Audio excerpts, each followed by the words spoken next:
Desde Amistad Cristiana te ofrecemos esta predicación. Esperamos que sea útil para ti y no olvides compartirla con cualquier persona que piensas que pueda necesitarla. Que Dios te bendiga. Antes de comenzar con la palabra, les quiero contar algunos testimonios de ayer. Quedamos algunos amigos para salir a la calle y orar por enfermos. La verdad, no me acordaba que había partido de fútbol, entonces yo llamé a Ramón, le digo, ¿qué hacemos a las 7 y vamos a salir a la calle? Entonces quedamos justo a las 7 de la tarde en la plaza de Callao y quedamos con otros amigos y fue impresionante lo que Dios hizo. Primero conocimos a un hombre que se llama Luis, tiene 75 años y tiene escoliosis, no podía caminar bien y comenzamos a hablar con él, le preguntamos si nos dejaba orar por él, nos dijo que sí. Nos dijo que tenía un dolor en la pierna con una intensidad de 6, en una escala del 1 al 10. Y oramos por él y terminamos de orar y dice, no sé si me estoy sugestionando o no, pero el dolor me está bajando y ahora me duele como un 4. Y le decimos, no es sugestión, es el poder de Cristo. Entonces le dijimos, ¿podemos volver a orar por ti? Y dice, bueno, es que tengo prisa, así que tengo que andar. Y dijimos, bueno, andamos contigo, mientras tú andas vamos a orar por ti. Y dijo, vale. Entonces él estaba caminando y nosotros estábamos orando por él y seguimos ordenando al dolor que se fuera y cuando terminamos de orar le dijimos, Luis, ¿has notado algo? Y dice, la verdad es que ya no me duele nada. Y se detuvo y comenzamos a hablar con él y comenzamos a hablarle de eternidad y le dijimos, Luis, esto es solamente algo físico que estás experimentando, pero lo que Cristo hizo por ti en la cruz es mucho mayor. Él quiere reconciliarte con Dios, Él quiere que tú puedas pasar con Él toda la eternidad. Y empezamos a hablarle del pecado, de la realidad del juicio y del infierno. Y estuvo escuchando muy atento, nos dio las gracias, se fue y conocimos a un hombre español también, se llama Flandes, que nunca había escuchado ese nombre. Y más o menos de 40 y algo años, y le preguntamos si podíamos orar por él. Él era o es cristiano evangélico y tenía en su mano un brick de vino y estaba un poco bebido. Entonces comenzamos a hablar con él y empezamos a hablarle del reino y él decía que iba a ir al cielo. Y luego cuando empezamos a preguntarle acerca de los mandamientos, y de hecho yo me fijé que tenía un anillo de casado, le dije, oye Flandes, ¿estás casado? Hay un mandamiento que dice no cometerás adulterio. ¿Alguna vez has cometido adulterio? Y baja una convicción de pecado tan fuerte sobre él y de repente dice, sé que voy a ir al infierno. Y empezamos a hablarle de la cruz y de lo que Cristo hizo por nosotros y cómo Cristo es capaz de perdonar ese pecado y cómo es Cristo capaz de restaurar su vida y su matrimonio, y empieza a orar y empieza a pedirle perdón a Dios ahí mismo. Y le dije, mira Flandes, yo veo que tienes un brick en la mano, no creo que esté mal beber, pero creo que sí es un problema cuando el alcohol es tu Dios y controla tu vida, y yo no sé si ese es tu caso. Y me dijo, sí, ese es mi caso. Y le dije, mira, es como si levantamos un Dios falso al que estamos rindiendo honor y culto y estamos adorándole, y ese Dios tiene poder sobre nosotros. Pero puedes derribar ese Dios y destruirlo. ¿Por qué no tiras el brick? Y se me queda viendo y dice, sí, voy a tirar el brick. ¿Dónde lo tiro? Le digo, mira, ahí hay una papelera. Y va caminando completamente decidido. Y yo pensé que iba a tirar el brick en la papelera y ya, pero había una alcantarilla y empieza a derramar todo el vino sobre la alcantarilla. Y luego tira el brick en la papelera y viene y dice, no sabes lo que se ha significado para mí hablar con vosotros. Volvimos a orar por él. Dijo, mañana voy a ir a la iglesia, y nos dijo qué iglesia iba y quién era su pastor. Y yo estaba muy impresionado de lo que Dios acababa de hacer en media hora. Solamente teníamos media hora en la plaza de Callao. Y Flandes tenía un tatuaje en su mano que ponía el nombre, ponía Javi. Y me llamó mucho la atención cuando vi ese nombre. El caso es que seguimos caminando y vimos a un grupo de adolescentes que estaban fumando y nos acercamos a ellos y comenzamos a hablarles acerca de Cristo. Y le preguntamos a ellos si alguien de ellos tenía algún dolor físico. Y uno de ellos dice, sí, tengo mucho dolor en las muelas, me las tienen que operar. Y le dije, del 1 al 10, ¿cuánto te duele? Y dice, me duele un 10. Y entonces le dijimos, mira, le comenzamos a hablar de lo que Dios había estado haciendo el último año y de lo que estábamos viendo en la calle aquí en Chamberí. y él tiene 16 años. Le pregunté, ¿cómo te llamas? Me dijo, me llamo Javi, que era justo el nombre que había visto antes en la mano del otro hombre. Y empezamos a orar por él y empieza a insultar, empieza a decir groserías y dice, se me está yendo el dolor, se me está yendo el dolor, y empieza a insultar de lo impactado que estaba. Le bajó a 0 el dolor, todo el dolor se le fue, estaba completamente impactado. Sus amigos estaban que no se creían lo que estaba pasando, y le empezamos a hablar de arrepentimiento y de fe. Le empezamos a hablar que dar su vida a Cristo significaba estar dispuesto a renunciar a todo por seguir a Jesús. Le dije, Javi, si tú vivieras en un país como Irán o en un país como Afganistán, en un país como donde los cristianos son perseguidos, tomar la decisión de vivir para Jesús significaría que quizá pierdes a tu familia, quizá pierdes tu trabajo, a lo mejor te van a meter en la cárcel. Y él se queda y me dice, ¿significaría estar dispuesto a morir por Jesús? Yo le dije, sí, Javi, eso es lo que significa. Y me dice, ¿y si doy mi vida a Cristo ahora voy a perder a mi familia? Le dije, bueno, yo no sé si en tu casa el ser cristiano es algo que te vayan a echar de tu casa. Y dice, no, mis padres no me van a echar. Le dije, pues me dijo, entonces sí, entonces le voy a dar mi vida a Cristo. Y entonces comienza a orar, a hacer una oración y empieza a entregarle su vida a Cristo. Y fue tan especial ver a un adolescente entregando su vida a Jesús. Le pedí que si podía como establecer un poco más de contacto, pero cuando me dijo que era menor de edad, tampoco quise pedirle más datos, pero le dimos toda la información de nosotros. Y luego le dije, mira, Javi, tú ahora eres discípulo de Jesús. Y le pregunté si tenía una Biblia en su casa, me dijo que sí, le animé a que comenzara a leerla. Le dije, tú también tienes poder y autoridad para orar por gente. Y me dice, voy a orar por mi amigo que está aquí al lado, que tiene también una enfermedad. Y entonces le dije, ¿por qué no oras ahora mismo? Y entonces me dijo, pero ¿qué digo? ¿Cómo oro por enfermos? Y entonces le dije, pues simplemente declara sanidad sobre tu amigo. Y le pone la mano a su amigo y empieza a ordenar sanidad sobre su amigo.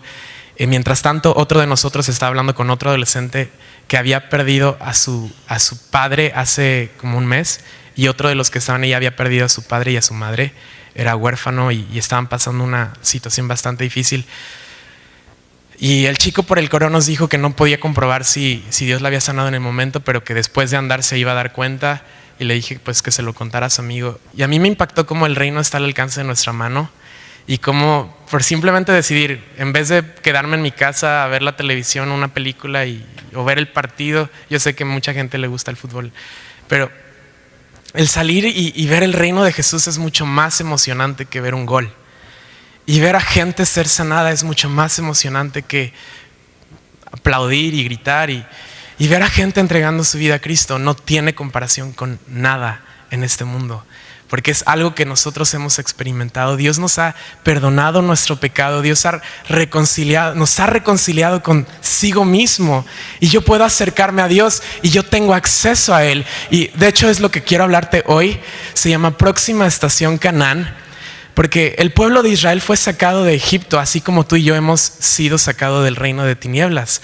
Dios envió a Moisés para que liberara a toda una nación que había estado 430 años en un país completamente oscuro. Egipto estaba tan corrompido que la hechicería era parte del gobierno. O sea, Faraón consultaba con hechiceros y con brujos. Era algo que estaba abierto en la sociedad. El reino de tinieblas estaba completamente sometiendo a esa nación, e Israel estaba ahí 430 años.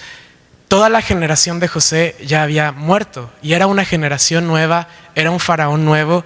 El pueblo estaba siendo sometido a trabajos forzados, tal como el pecado lo ha hecho en nuestra vida, tal como el pecado nos ha atado tantos y tanto tiempo, y de repente te das cuenta de que ya no puedes más y que eres esclavo a tu pecado y no puedes salir, y comienzas a clamar a Dios.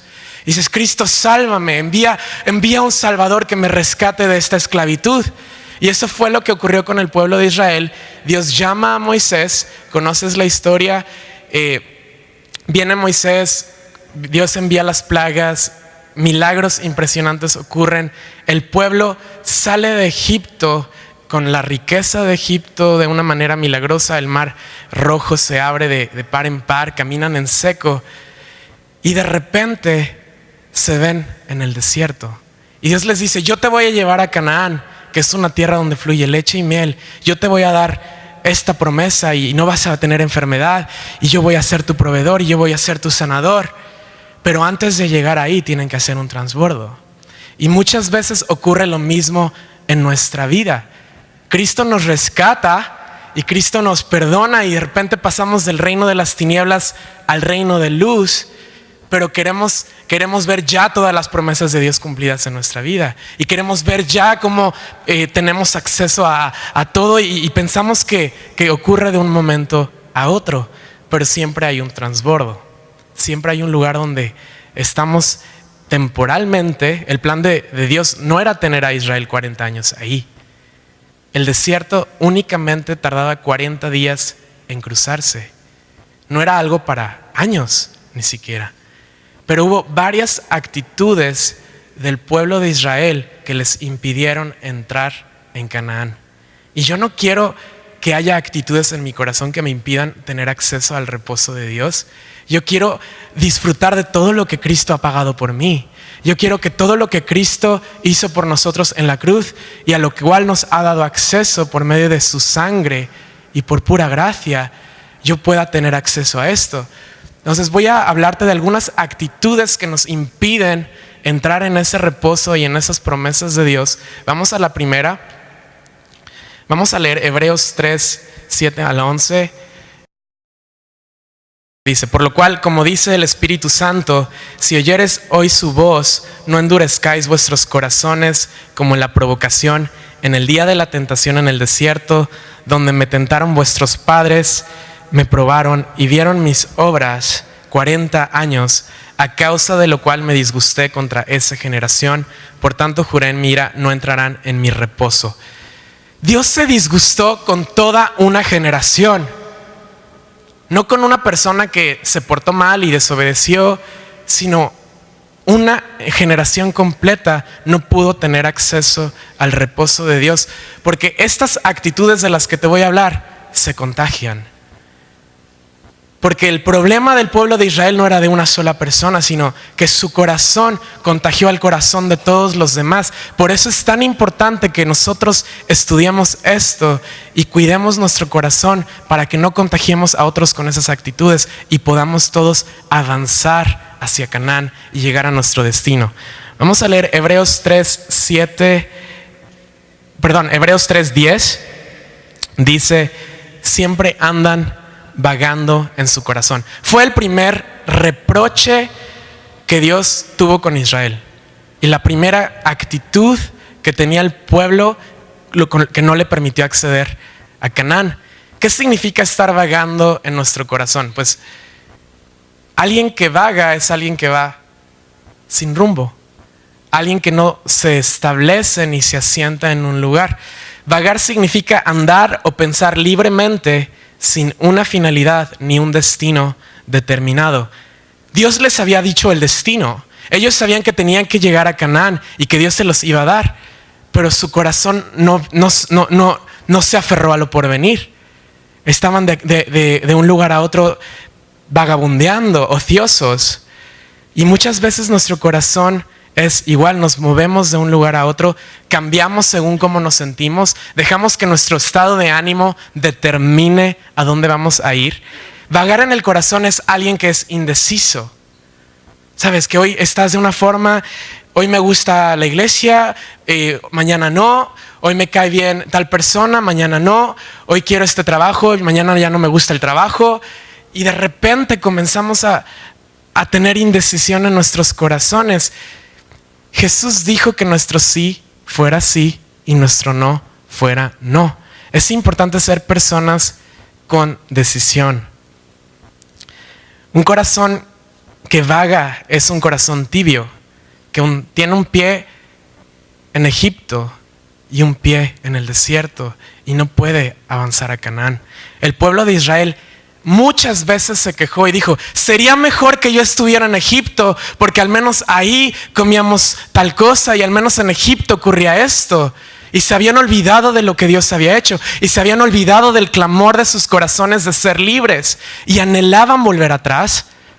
Estaban tibios y Dios no quiere corazones tibios, no quiere que tengamos un pie dentro y un pie fuera. Él quiere que nos asentemos en su casa. Un corazón que vaga es un corazón inmaduro, incapaz de comprometerse. Es bien importante que seamos hombres y mujeres de compromiso, gente que puede confiar en nosotros. Sabes que tú sí es sí y la gente te pide algo y tú dices sí lo voy a hacer o no lo voy a hacer, pero saben que pueden confiar en ti, que tú te comprometes con tu iglesia local, que tú te comprometes con tu familia, que tú te comprometes a ser leal en tus amistades, gente de compromiso. Tenemos que tomar una decisión de asentarnos y arraigar nuestro corazón en Dios, comprometernos con Él. El rey David decía, vamos a leer Salmos 27:4, dice, una sola cosa le pido al Señor y es lo único que persigo, habitar en la casa del Señor todos los días de mi vida para contemplar la hermosura del Señor y recrearme en su templo. David entendió que su corazón no podía estar de un lugar a otro. Y él dijo, yo voy a habitar en la casa de Dios todos los días. Voy a hacer mi morada en la presencia de Dios. No voy a estar moviéndome de un lugar a otro, sino que mi anhelo es que todos los días yo pueda entrar en el templo del Señor y recrearme en su presencia y habitar en su templo cada día de mi vida. La siguiente actitud es que no conocieron los caminos de Dios. Hebreos 3, 10, 11 dije, siempre andan vagando en su corazón, no han conocido mis caminos, por tanto juré en mi ira, no entrarán en mi reposo. ¿Sabes? El pueblo de Israel no tenía excusa para no conocer los caminos de Dios, porque habían recibido las leyes de Dios. Dios había hablado con Moisés, le había revelado cuáles eran sus leyes. Es más, les decía exactamente qué hacer. Les decía, tienen que hacer un tabernáculo de esta forma, tienen que tratar así a los extranjeros, tienen que tratar de esta forma a los esclavos, los jueces van a hacer esto, así van a decidir los pleitos. O sea, Dios había dado leyes para cada aspecto de sus vidas y no tenían excusa de ignorar los caminos de Dios. Pero fue un pueblo que decidió vivir en ignorancia a la palabra de Dios, que no quiso aprender la palabra de Dios, que no quiso ponerla por obra. El Salmo 109, 105 dice, lámpara es a mis pies tu palabra y luz para mi camino. No podemos vivir nuestra vida sin la luz de la palabra de Dios. Y tampoco puedes encender tu lámpara el domingo y estás caminando y solamente enciendes tu lámpara el domingo y caminas y luego la apagas de lunes a sábado y te pierdes 6 días de la semana y luego el domingo vuelves a encender la lámpara de la palabra y medio te acomodas otra vez a los caminos de Dios, pero realmente no estás caminando en la dirección adecuada porque no estás viviendo a la luz de la palabra de Dios. Y este pueblo no conocieron los caminos de Dios. No se tomaron en serio la palabra, no estudiaban la palabra, no quisieron conocer los caminos de Dios y decidieron seguir su propio camino en desobediencia. ¿Y qué pasa cuando no vivimos a la luz de la palabra? Pues que nuestra vida se tuerce. Dejamos de vivir en rectitud porque ya no sabemos qué camino andar. Ya no sabemos muy bien qué decisión tomar porque nos hemos olvidado de lo que dice este libro y lo que dice nuestro Dios. Y empieza a torcerse nuestro camino. Para entrar en Canaán, tenemos que poner por obra los caminos de Dios, dejar que la palabra nos cambie y nos guíe. David decía en el Salmo 27, 11, enséñame, Señor, tu camino y guíame por senda de rectitud a causa de mis enemigos. David sabía que si no se dejaba guiar por la palabra y por el camino de Dios, iban a venir enemigos y no iba a saber qué hacer, y no iba a saber por dónde ir, y no iba a saber avanzar. David también se enfrentó con su propio desierto. David pasó por situaciones muy duras, pero David sí pudo entrar en Canaán. David sí pudo acceder a las promesas de Dios en su vida.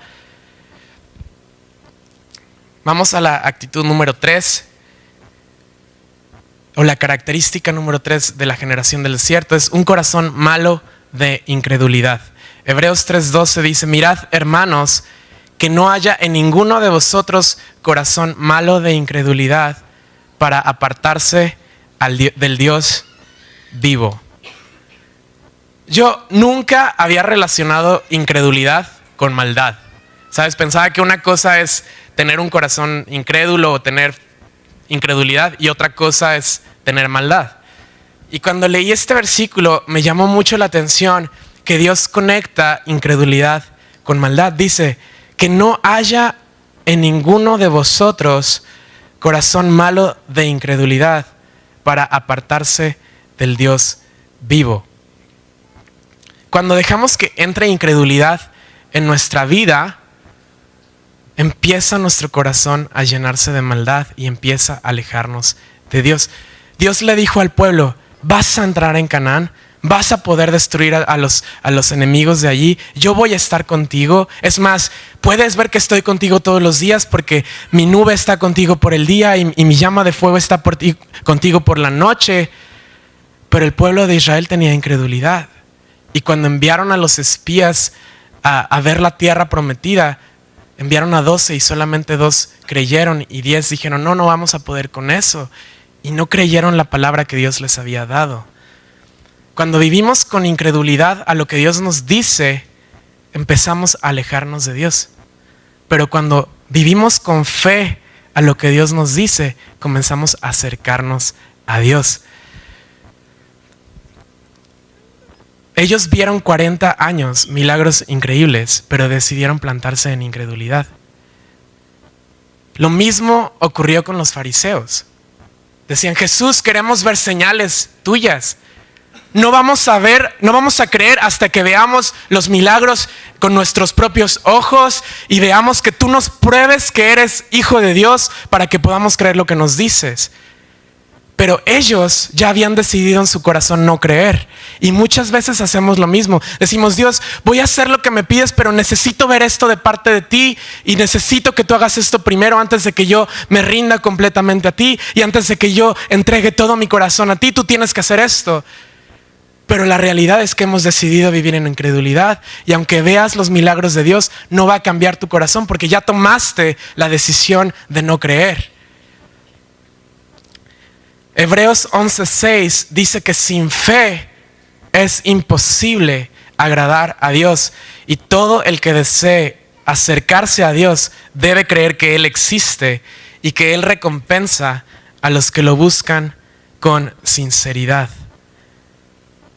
En otras palabras, para que nos acerquemos a Dios, tienes que creer que Él va a estar contigo. Tienes que creer que Él te va a dar Canaán. Tienes que creer que vas a ver la bondad de Dios. Tienes que creer que lo que Él dice lo cumple. Que Él existe y que Él recompensa a los que lo buscan con sinceridad.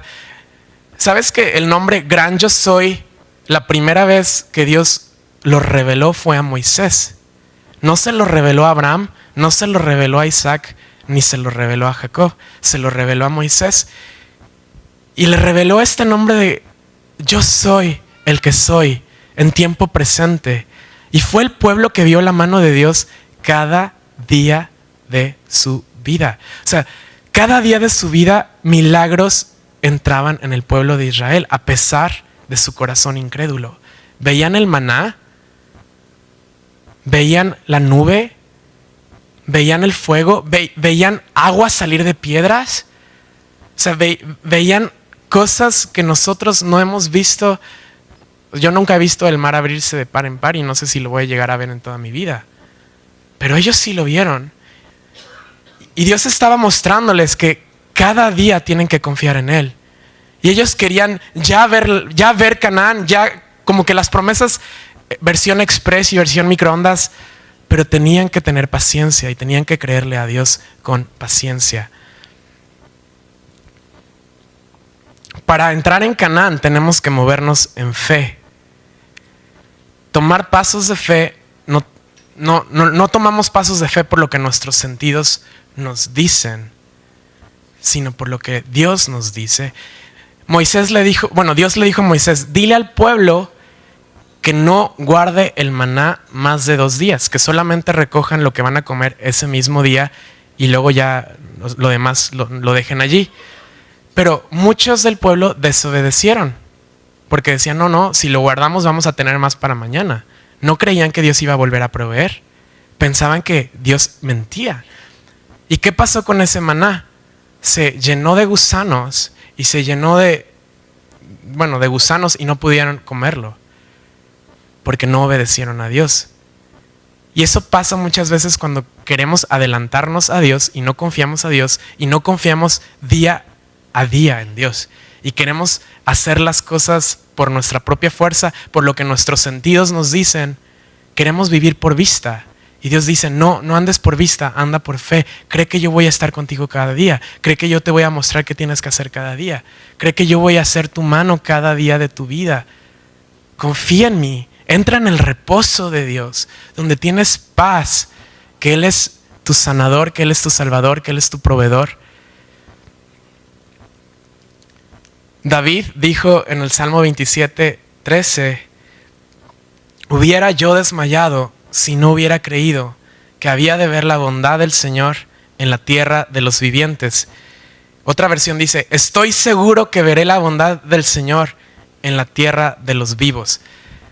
David tuvo muchas persecuciones, incluso su propia familia, algunos de sus hijos se rebelaron contra él, uno de sus hijos intentó arrebatarle el reino. Bueno, pasó de todo, desde que era jovencito hasta al final de sus días, siempre estaba como de prueba en prueba, pero Dios le levantó como rey y Dios le entregó el reino, porque David confiaba en el Señor. Y él dijo, yo estoy seguro que voy a ver la bondad de Dios mientras tenga vida, porque yo sé quién es mi Dios. Yo sé que Él ha estado conmigo cuando han venido ejércitos contra mí. Yo sé que no voy a temer cuando me rodeen mis enemigos, sino voy a confiar en Dios.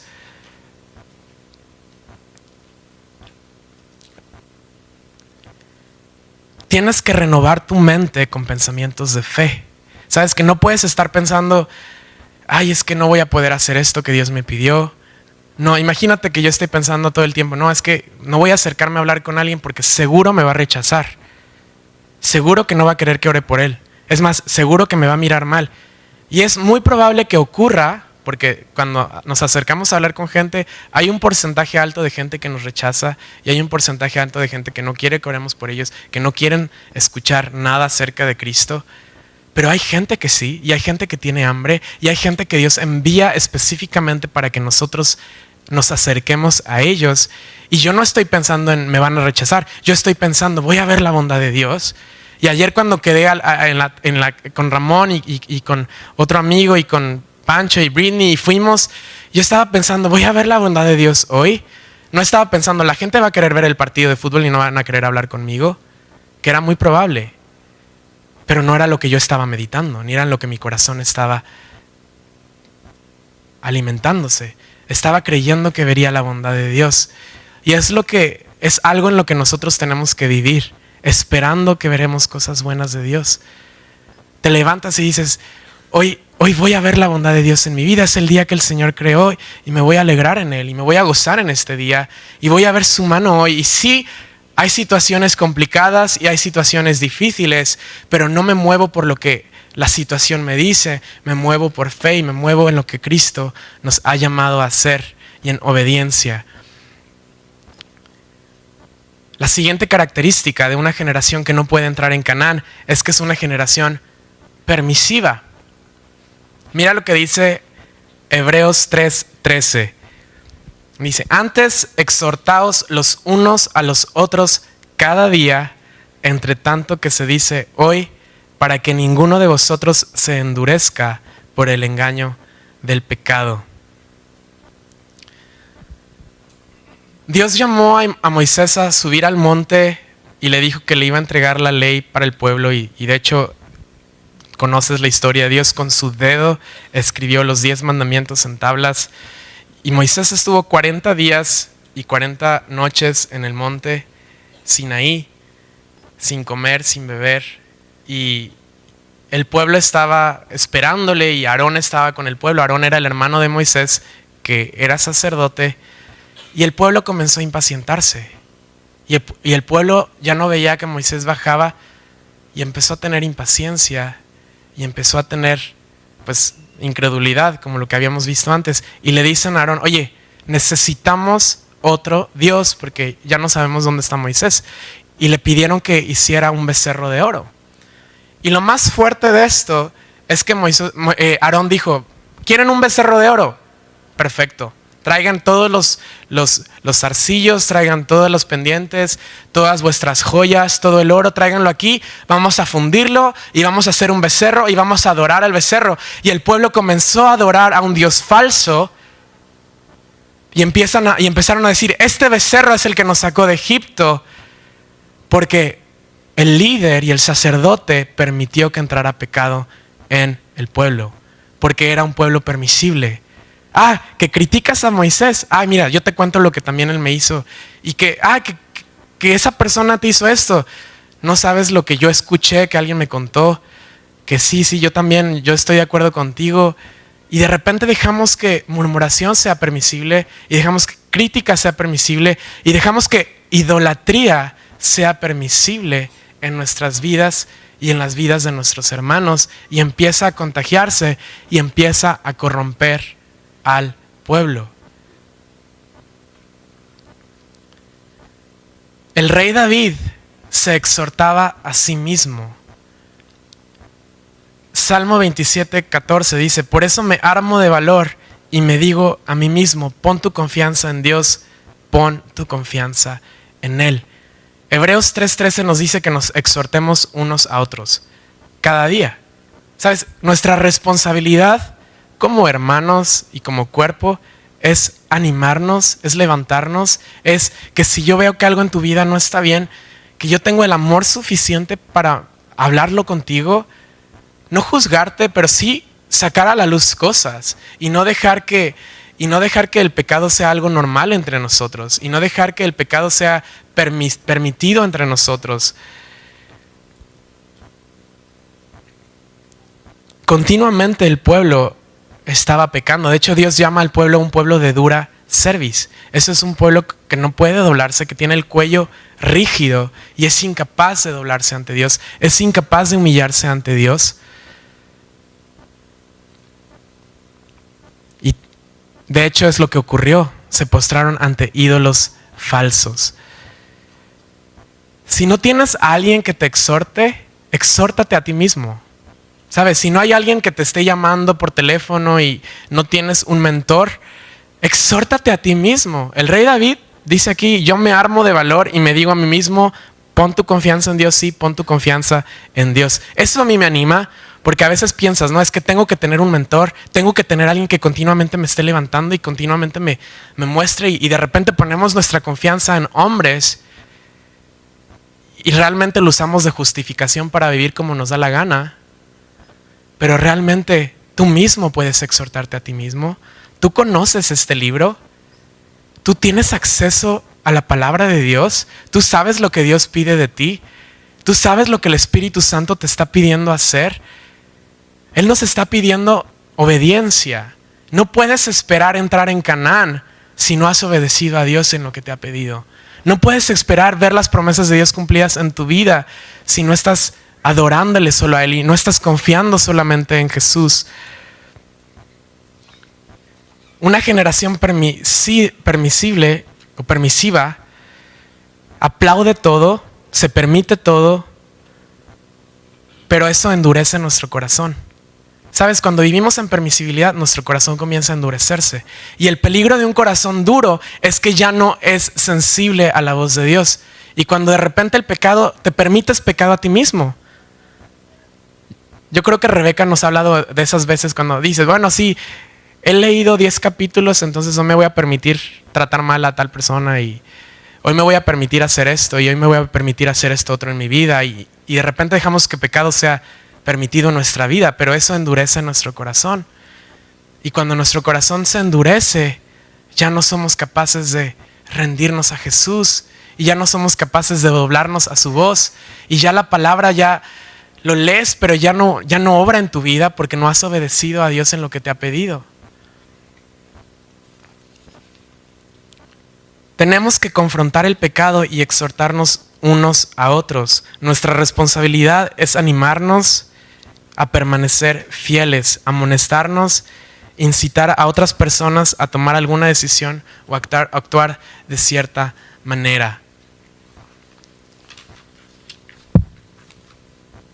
Si amas a tus amigos, sé capaz de exhortarles y sé capaz de recibir exhortación. Sé que no nos gusta, a mí no me gusta cuando viene alguien y me dice, oye, esto que estás haciendo o tuviste esta actitud mala y hiciste esto que yo creo que no está bien.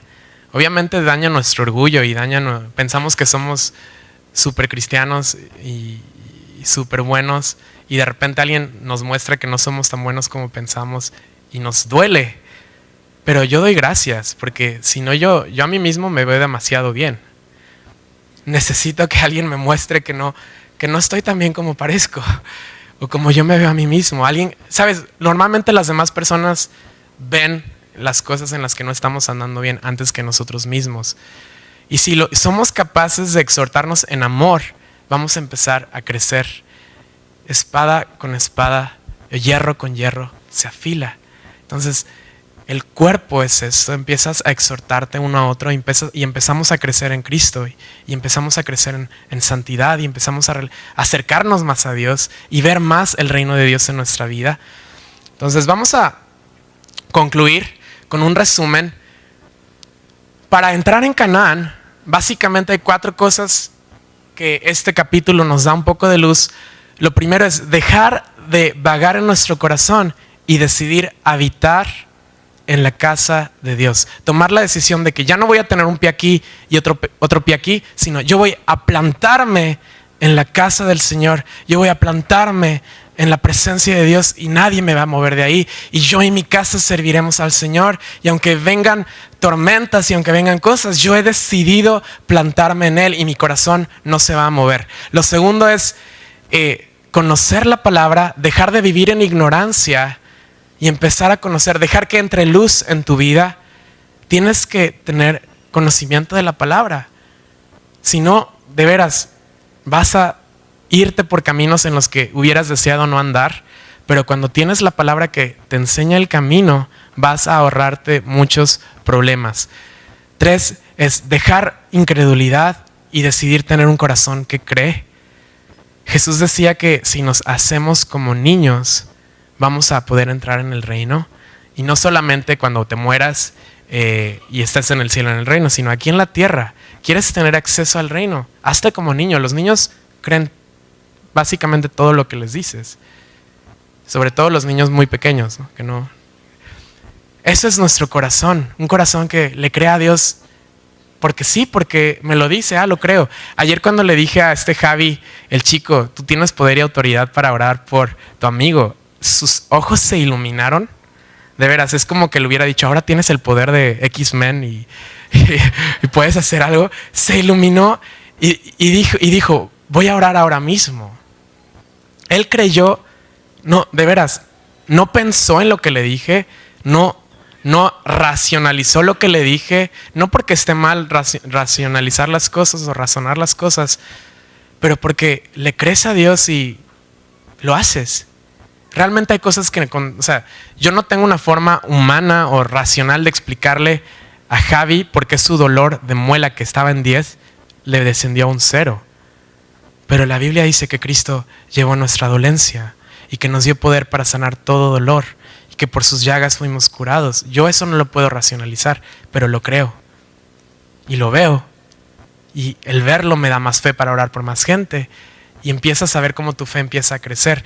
Y por último, exhortarnos unos a otros. Y si no tienes a alguien que te exhorte, exhórtate a ti mismo.